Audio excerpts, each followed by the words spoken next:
Christ में आदि प्रिय सिस्टर्स एवं बच्चों, आज के सुसमाचार में हम देखते हैं प्रभु यीशु अपने दुख भोग के बारे में सेंट मत्ती के सुसमाचार के अनुसार दूसरी बार बता रहे हैं।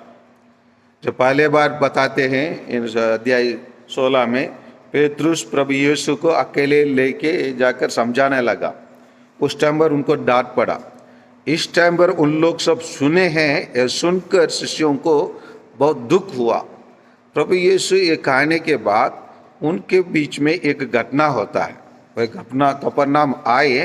कफरनहूम उन लोग अभी उनका रेसिडेंशियल प्लेस है, जहाँ से उनका केंद्र है, जहाँ से उन लोग विभिन्न स्थानों जाकर उन लोग सुसमाचार का प्रचार कर रहे हैं। क्योंकि नासरेत से आकर प्रभु यीशु जब मिशनरी कार्य शुरू किया और उसी को लिए वो प्रभु यीशु कफरनहूम को चुने।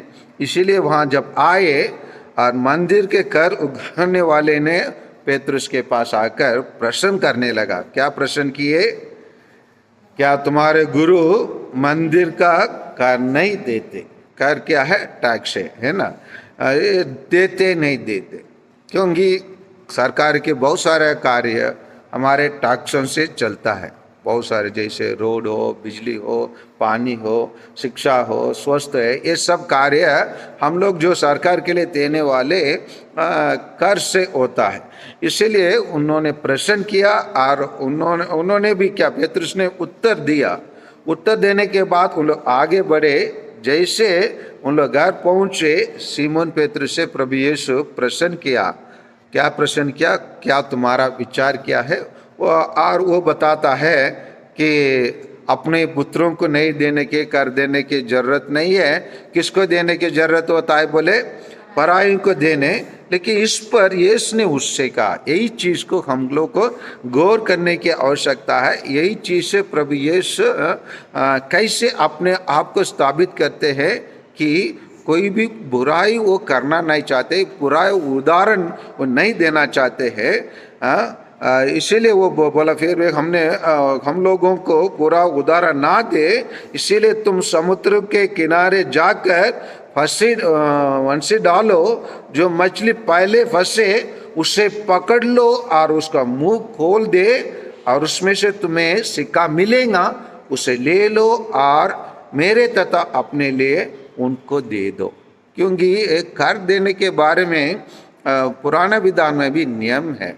निर्गमन ग्रंथ अध्याय 30-13 में इसके बारे में बताया जाता है कि विशेषकर पुरुष लोगों को ये कर देने का आवश्यकता होता है। इसको प्रभु यीशु इसी नियम को पालन करते हुए भी पेतरुस को बताते हैं, तुम भी ऐसे कर दो।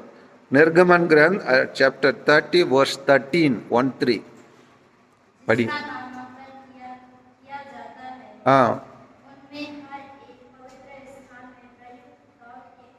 हाँ, पवित्र स्थान में क्या करना पड़ता है?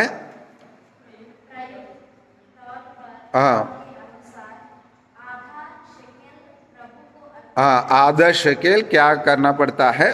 प्रभु को देना पड़ता है। इसीलिए उन लोग आकर मंदिर का कर का वसूल करने के लिए आए। और इसीलिए प्रभु यीशु यहाँ पर नहीं है, मत्ती के सुसमाचार 22-21 में भी जब ये ऐसा प्रश्न आता है, प्रभु यीशु सीधे बता देते हैं, जो ईश्वर का है ईश्वर को दे दो, हेरोद का है हेरोद को दे दो। मतलब जो ईश्वर का है, ईश्वर का क्या स्तुति आराधना और अपना अनमूल्य समय, जैसे हम लोग अभी आए ईश्वर को स्तुति आराधना करते हैं, इसको कैंसिल नहीं कर सकते।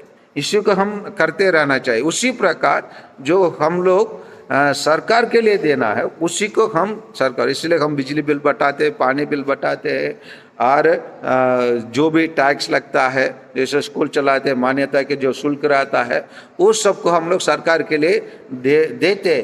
इसीलिए सरकार अपने कार्य योजना पूरा कर सके। लेकिन कभी कभी क्या है, लेकिन अभी का जो केंद्र सरकार क्या करता है, ज़्यादा जीएसटी लगा दे, तो विशेषकर शिक्षा और स्वास्थ्य में न्यूनतम लगाना चाहिए, लेकिन अधिकतम लगा देते। ये उद्योगपति के लिए उनको कम कर देते। ये उनका सरकार के सत्ता बचाने के काम है, ये लोग का कल्याण का काम नहीं है।